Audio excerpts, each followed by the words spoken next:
सदगुरु कबीर बीजक साखी प्रकरण साखी 141। माया के झक जग मरे, कनक काम नी लाग। कहें कबीर कस बाँची हो, रोई लपेटी आग। ये साखी संसार में फैली हुई वृत्तियों का वर्णन करती है।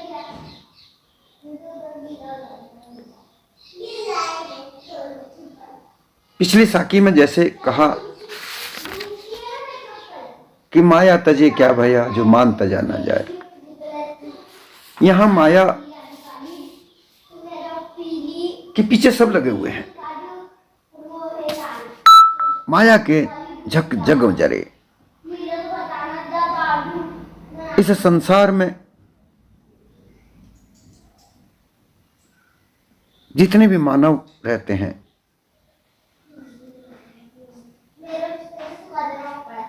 मानव कह दो, मनुष्य कह दो, इंसान कह दो, आदमी कह दो,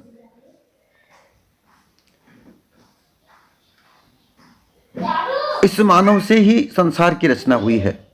मानव ने ही इस संसार को बनाया है। झक अर्थात झांकी, जो दिख रहा है। इस संसार में जो भी कुछ दिख रहा है, उस झांकी में ही ये जग जरे जल रहा है। उस झांकी में ही जल रहा, जलने का अर्थात अपने आप को खत्म कर रहा है।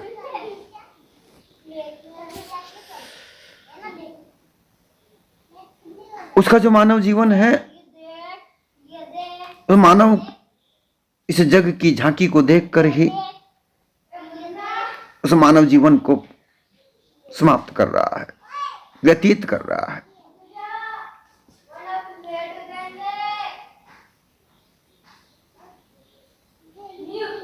मानव का कार्य है वह नहीं कर रहा है।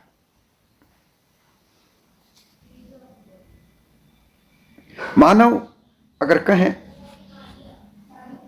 जो माने, जो यथार्थ को माने, वह मानव है।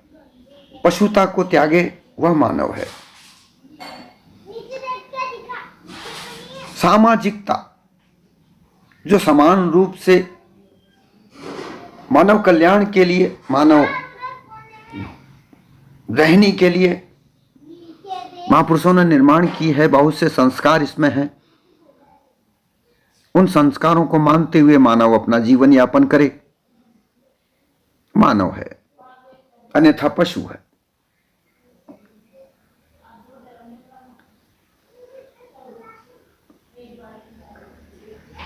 तो जो मानव इस संसार की झांकी को जो दिख रही है, इस झांकी में विभिन्न प्रकार के रोचक दृश्य दिखते हैं। झांकी का अर्थ है जो दिखे, जो दृश्य दिखे, जो दृष्टिगोचर होते हैं। अब इस दृष्टिगोचर दृश्यों में बहुत प्रकार के दृश्य हैं। मनोहर दृश्य, रोचक दृश्य, भयानक दृश्य, सभी प्रकार के दृश्य इस जग में हैं। इनको देखकर मानव अपनी जीवनी को समाप्त कर रहा है, जला रहा है। दृश्य तो बहुत हैं, परंतु उनमें दो दृश्य मुख्य रूप से हैं जो मानव जीवन को समाप्त करने की ओर अग्रसर करता है। वो क्या है? कनक कामनी लाग। कनक और कामनी, दो दृश्य। कनक अर्थात सोना, सोना अर्थात धन। मानव अपने जीवन को धन की समृद्धि से, धन के साधनों से, जमी जायदाद, प्रॉपर्टी, समृद्धि, इनसे जोड़ता है। मानव के पास चाहे वह कितना बड़ा क्रूर क्यों ना हो, पशु वृत्ति का क्यों ना हो, भयंकर क्यों ना हो, कष्टदायक क्यों ना हो, परंतु उसके पास धन बहुत है, उसके पास साधन बहुत हैं, वो अच्छे से अच्छा कपड़ा पहनता है, अच्छा से अच्छा रुबाब रखता है, तो लोग उसके पीछे लगते हैं।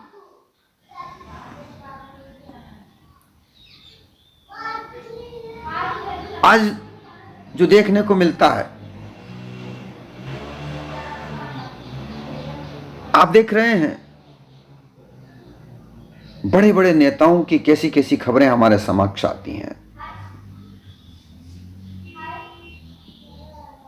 क्योंकि वह उस धन समृद्धि में अपने आप को लगाए हुए हैं। उनको ऐसा सौभाग्य प्राप्त हुआ है कि वो जन कल्याण कर सकें, मानवता का संरक्षण कर सकें, परंतु ऐसा ना करके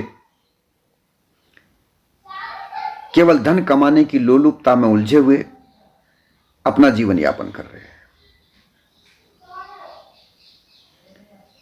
ये उनका सौभाग्य कितना दुर्भाग्य बना रहा है, ये उनका कोई पता नहीं है।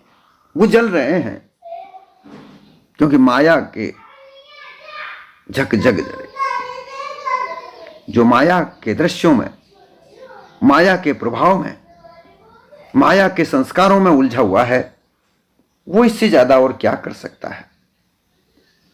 उसको सौभाग्य प्राप्त हुआ है, परंतु उस सौभाग्य को उसने दुर्भाग्य में बदल दिया है। दूसरा है कामनी। काम से कामनी शब्द बना है। काम, इस संसार में बहुत सारे काम हैं।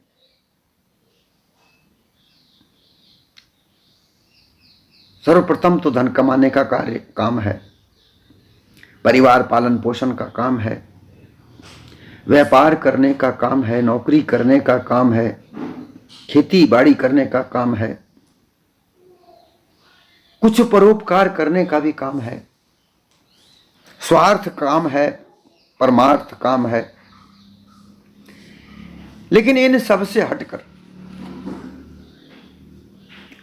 काम की प्रतीक कामनी अर्थात स्त्री को मानकर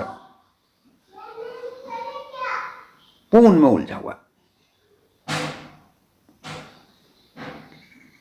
जिनके पास अधिक धन होता है उसे खर्च करने का वो तरीका ढूंढते हैं।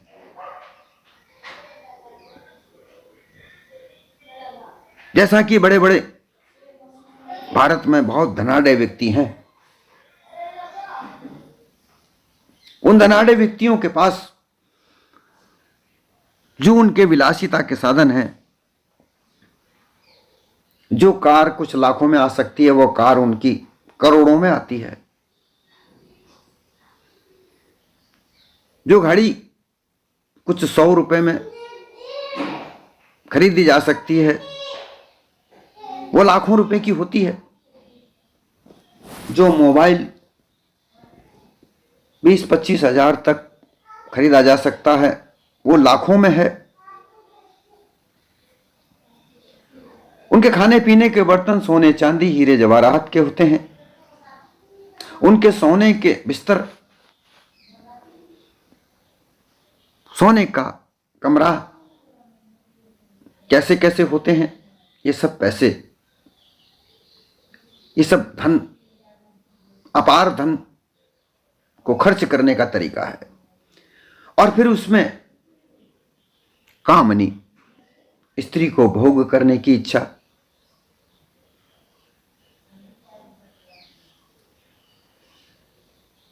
बस इसमें ही ये संसार अपने आप को जला रहा है। यहां एक व्यक्ति की बात नहीं है, सारा संसार के लिए साहिब कहते हैं कि ये जो माया का दृश्य दिखता है, इस माया के दृश्य में सारा ही जग अपने आप को जला रहा है।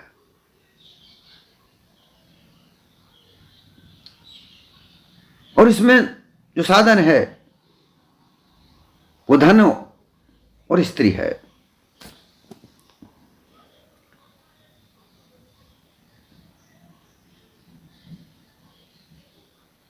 जहां की इस संसार की चमक दमक, सौंदर्य, हाव भाव, कटाक्ष, मनमोहित करना, काम वासना की लहर, भोगाशक्ति में की धुन, ये सारे इस जग की छवि हैं।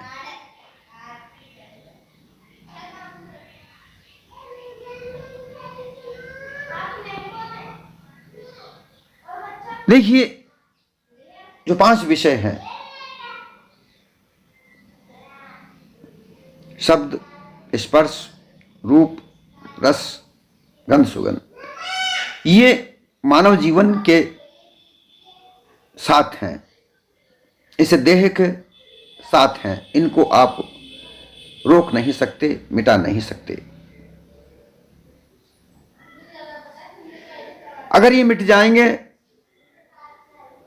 तो इस देह का कोई मतलब नहीं रह जाता।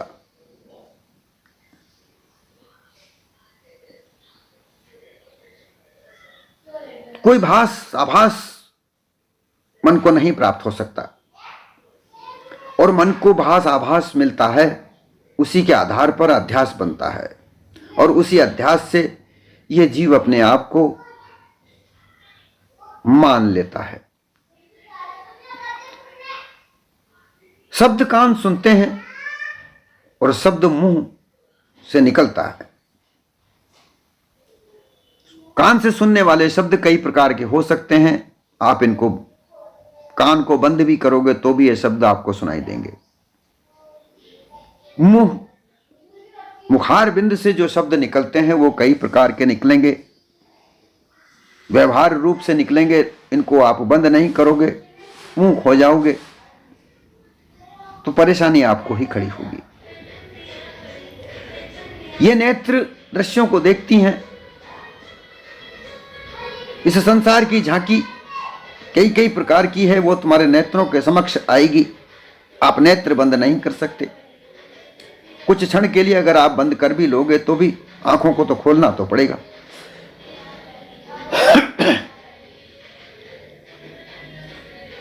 ये जो त्वचा है ये स्पर्श करती है, गर्म, ठंडा, नरम, सख्त। ये चमड़ी शरीर की ये स्पर्श तो करेगी ही, इसे आप रोक नहीं सकते। ये नासिका गंध सुगंध तो प्राप्त करती ही है, आप इसे रोक नहीं सकते।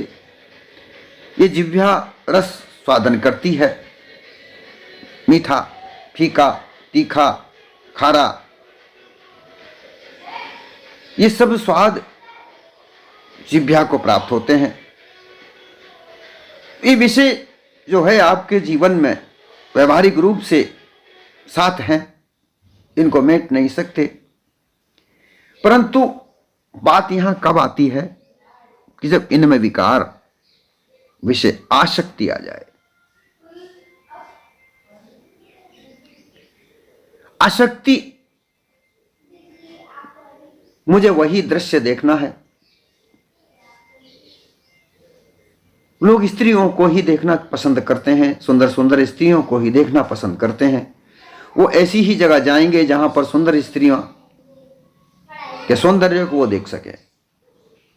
उन्हें कोई और दूसरी वस्तु पसंद नहीं आएगी।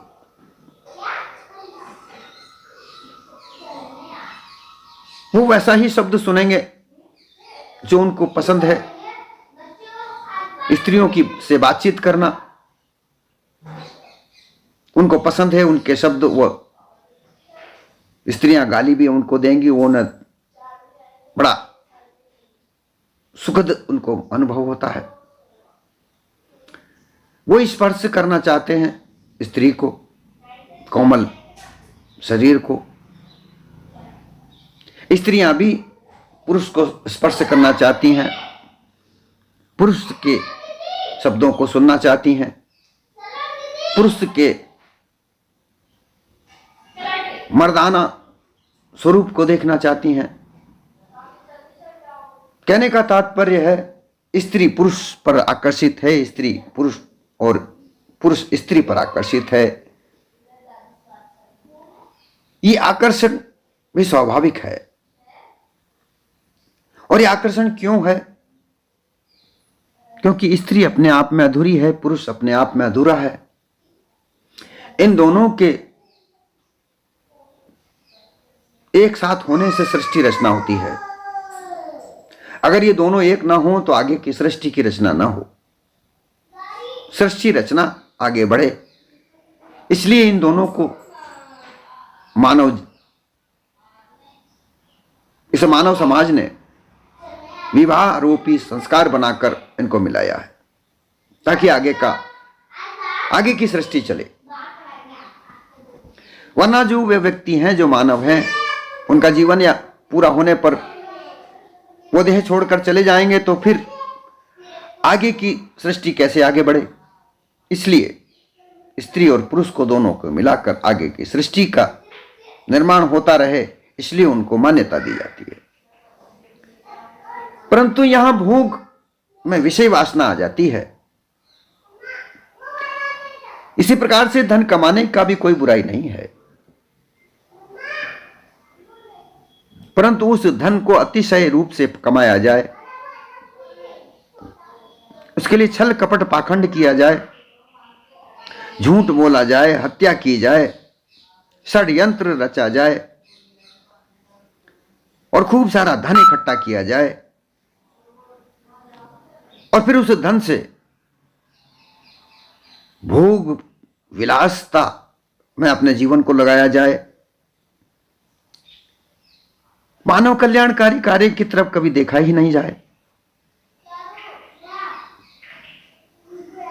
तो फिर ऐसा मानव, इस मानव जीवन से क्या फायदा? कोई लाभ नहीं। इसी तरीके से ये मानव जीवन जो है, ये सब मायावी दृश्यों में उलझ कर अपने आप को जला रहा है, और इसमें धन और स्त्री का मुख्य रूप से साधन माना जा रहा है।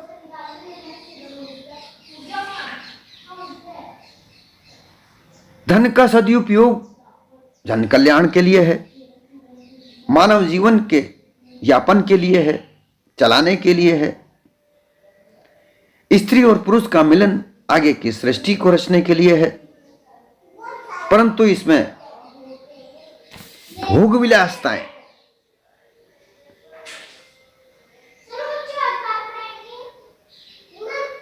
ये भोग विलासताएं इस मानव जीवन को जला कर रख रही हैं। सार असार का समझ यहां पर प्राप्त नहीं हो पा रही है। मानव जीवन का लक्षण क्या है, ये नहीं समझ पा रहे हैं। बस धन कमाना हो, ऊंचा पद प्राप्त करना, शासन प्रशासन की बागडोर हमारे हाथ में आ जाए, हम जैसा चाहें वैसा ही हो, फिर उसमें चाहे मानवता का नष्ट क्यों ना हो, जैसा हम सोचेंगे वैसा ही होगा। बस इस आपाधापी में, इस छवि को बनाने में ये जग अपने आप को जला रहा है।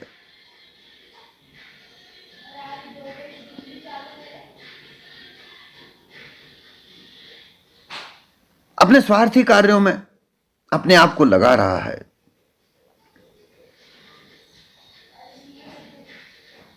परंतु जहां स्वार्थ है वहां तो बंधन ही बंधन है।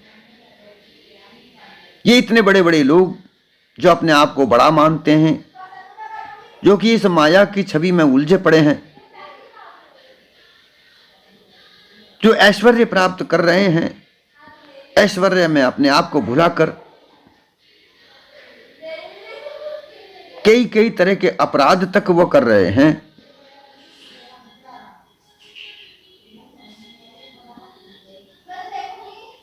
उनके प्रभाव के आगे कुछ भी असंभव नहीं है। वो अपने स्वार्थ के लिए क्रूर से क्रूर कार्य भी कर रहे हैं। असहाय की सहायता किए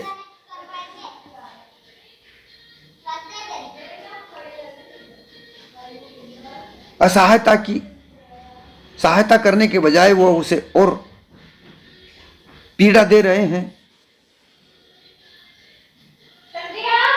सामाजिकता, कानून व्यवस्था को सबको दरकिनार करते हुए वो अपना वर्चस्व कायम कर रहे हैं। तो क्या वो इस प्रकार से जलने से बच पाएंगे? वो बच नहीं सकते, वो जलेंगे ही सही, क्योंकि संसार का नियम है, आज तुम्हारा है तो कल किसी और का होगा। और इस तरह की जो आपादापी है, इस तरह की जो विषय वासनाओं का जो ऐश्वर्य भोगने की जो वृत्तियां हैं, ये कभी किसी के पास हैं तो कभी किसी के पास हैं। और इसी तरीके से संसार इस माया की छवि में उलझ कर जल रहा है। कोई भी इस आग से बच नहीं रहा है।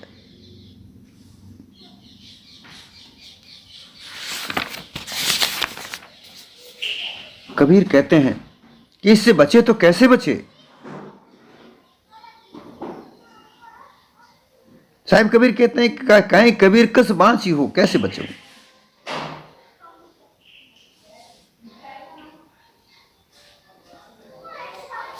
इससे बचे कैसे बचे?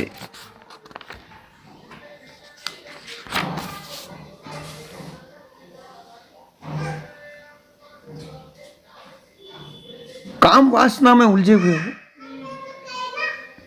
ऐश्वर्य की पराकाष्ठा को प्राप्त करना चाहते हो, इसके अलावा तुम्हारा और कोई लक्ष्य नहीं जीवन का, कैसे बचोगे?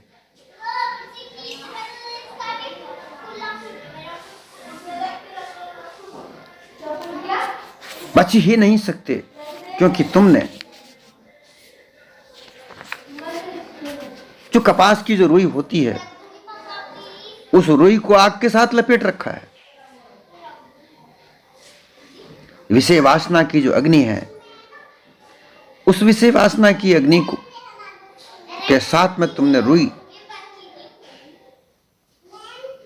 जो तुम्हारी वृत्तियां हैं, उनको लपेट रखा है।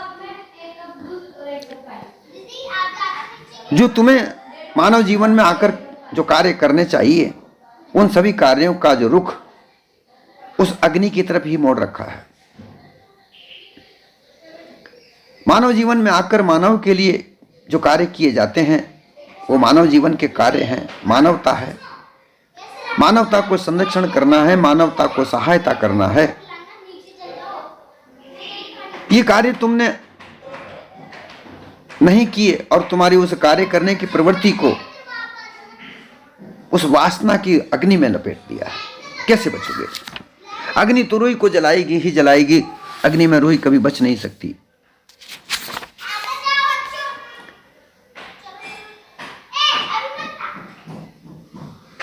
इस जगह पर साहिब कबीर चेताना भी चाहते हैं, लोगों को चेतावनी भी देना चाहते हैं कि हे मानव, तुमने जो अपनी वृत्तियों को जो तुमने इस विषय भोग की अग्नि में लगा रखा है, इससे तुम कभी बच नहीं सकते। तुम केवल एक क्षणिक भोग की सुख को प्राप्त कर सकते हो, परंतु तुम्हें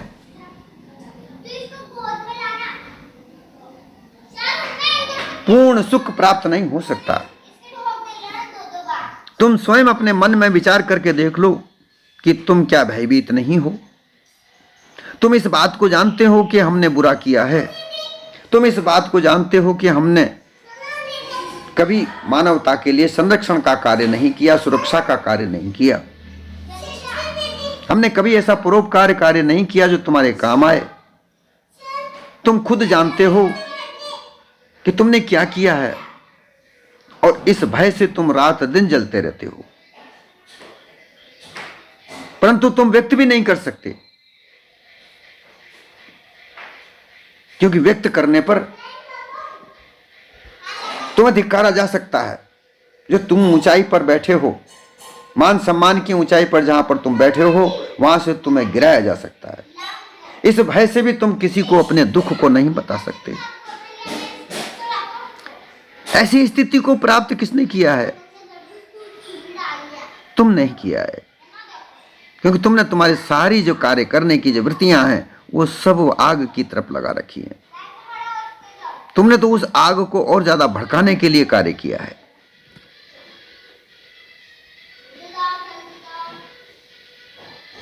साहिब कबीर ने एक जगह कहा है, जग में तुम संग में कौन अनाड़ी,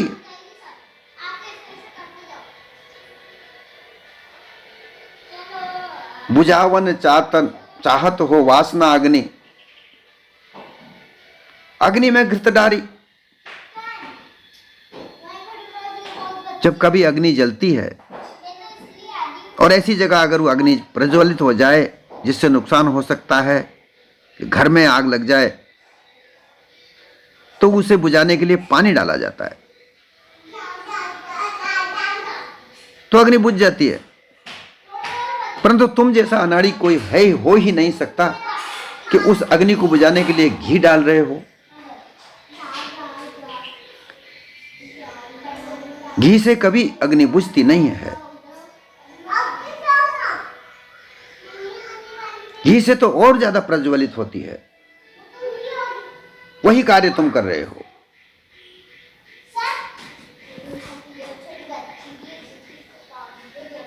इस संसार की विभिन्न प्रकार की छवियों को देखकर काम वासनाओं को अधिक भड़काने के लिए तुम अपनी वृत्तियों को उसमें लगा रहे हो। उसको बुझाने के बजाय तुम उन्हें और प्रज्वलित कर रहे हो। तुम ऐसा वातावरण तैयार कर रहे हो जहां तुम्हें वैसा ही जो तुम चाहते हो वैसा बने, वैसा मिले।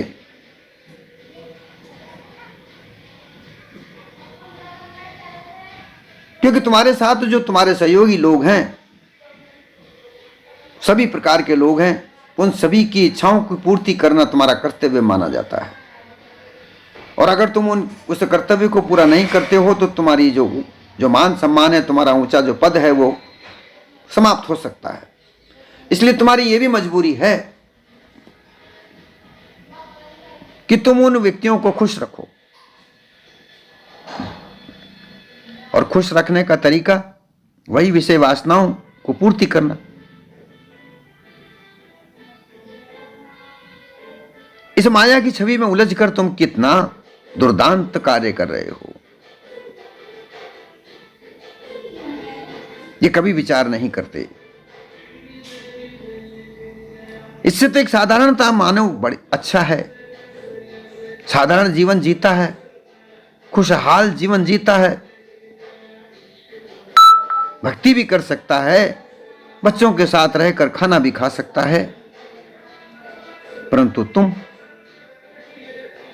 जो मानव इस संसार में, इस संसार की छवियों को देखकर उलझकर अपने आप को जला रहा है और उसे जलाने के लिए अपनी वृत्तियों को पूरी भरसक प्रयास कर रहा है, इससे बड़ा और दुर्भाग्य इस मानव जीवन में आकर और क्या हो सकता है।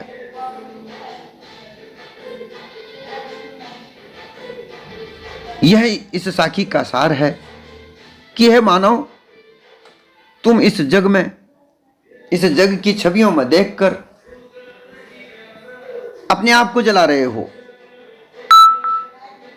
विभिन्न प्रकार के रोगों से ग्रसित कर रहे हो, और उन रोगों का दर्द जो है तुम्हें दग्ध कर रहा है, जला रहा है। और ये रोग के कारण धन और स्त्री है, इसमें तुम्हारी वृत्तियां हैं। इसके अलावा सारी वृत्तियों को तुमने इस अग्नि की तरफ मोड़ रखा है, इसलिए तुम जल जाओगे, मर जाओगे।